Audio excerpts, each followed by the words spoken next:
পুতুলের ট্রি হাউসটা বানিয়েছিলাম সেটা আজকে শুকিয়ে গেছে, তো এটাই আজকে রং করব। রং করার জন্য সব কালারের বাক্স নিয়ে চলে এসেছি। প্রথমেই ডালটাকে ভালোভাবে খয়েরি রং করে দিতে হবে। এই ট্রি হাউসটা কিভাবে বানিয়েছিলাম সেটা তোমরা এই ভিডিওটা থেকে ডেসক্রিপশনে গিয়ে দেখে নিতে পারবে। ভিডিওটা হলো এইটা। ডেসক্রিপশন অপশনে গেলে তোমরা এই ভিডিওটা গিয়ে দেখে নিতে পারবে। তো দেখো, ওপরের ডালগুলো ভালোভাবে খয়েরি কালার করে দিচ্ছি। গাছটা কালার করার জন্য মই আর দণ্ডগুলোকে পাশে খুলে রাখলাম। নিচের গাছের অংশটাও ভালোভাবে খয়েরি কালার করে দিতে হবে। গাছের কোনো জায়গায় ফাঁকা না রেখে খয়েরি কালারটা করতে হবে ভালোভাবে, যাতে গাছটা আসল গাছের মতো দেখায়। গাছের ওপরের ঘরটাকে গাছটা রং করার পর কালার করব, তাহলে দেখতে খুবই সুন্দর দেখাবে।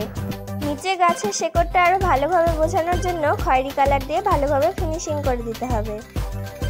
শিকড়ের মাঝখানটা দিয়ে আর গাছের মাঝের অংশটাতে এই খয়েরি কালারটা করে দিতে হবে।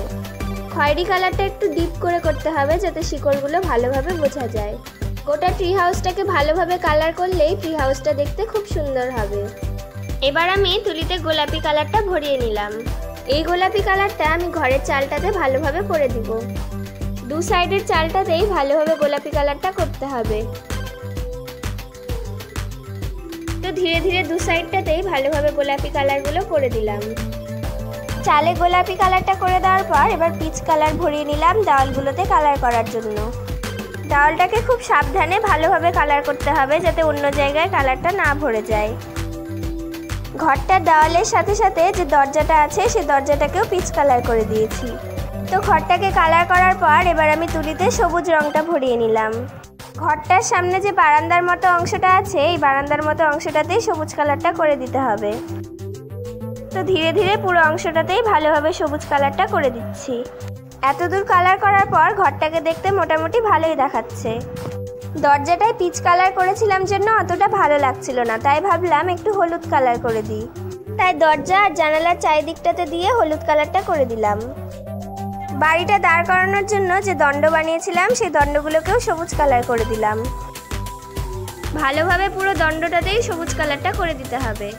এবার ভালোভাবে মইটাকেও কালার করে দিচ্ছি। মইটাতে আমি রুপোলি কালারটা করেছি। এই কালারটা করেছি যাতে মইটা চকচকে দেখায়। তো মইটাকে ভালোভাবে কালার করার পর এবার জল রাখার পাত্রটাকেও ভালোভাবে কালার করে দিব। এই পাত্রটাকে আমি রুপোলি কালার করলাম। এবার সবার শেষে ট্রি হাউসটা যে কার্ডবোর্ডটার উপর বানিয়েছিলাম সেই কার্ডবোর্ডটাকে পুরোটাই সবুজ কালার করে দিব। সবুজ কালারটা করছি কারণ গোটা অংশটাই যেন ঘাসের মতো দেখায়। এবার এই দণ্ডগুলো দিয়ে বাড়িটাকে ভালোভাবে দাঁড় করিয়ে দিলাম। তো পুরো ট্রি হাউসটাকে কালার করার পরে এবার জিনিসগুলো ভালোভাবে সাজিয়ে দিচ্ছি। এবার মইটাকেও জায়গা মতন করে ভালোভাবে বসিয়ে দিলাম।